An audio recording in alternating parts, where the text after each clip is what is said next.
Paano pamamahalaan ang sabay-sabay na pagsubok? Aha, una, pag sabay-sabay na yung mga pagsubok natin at nahihirapan na tayo, ito ay isang signal, no? Ibig sabihin, ang sinasabi ng brain natin ay, I need a break, no? Kailangan mo muna magpahinga, no?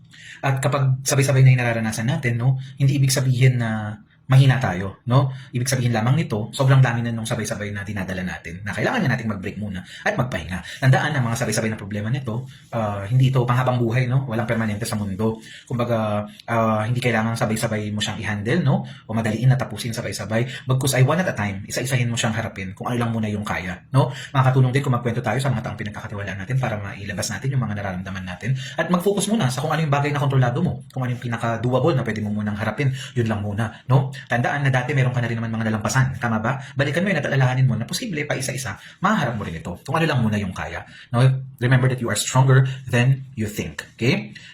Kapag nagsimula tayo sa maliliit na bagay, halimbawa kung ano lang muna yung kaya natin. Kung halimbawa yung simpleng pag-shower, yung mindful shower, yun lang muna yung kaya sa ngayon, gawin mo yun para sa sarili mo. Tandaan na mahalaga ka, no? So be kind to yourself. At kung hindi mo na talaga makontrol, no, syempre may mga mental health professionals na makakatulong sa iyo tulad ng counselor, psychologist o psychiatrist.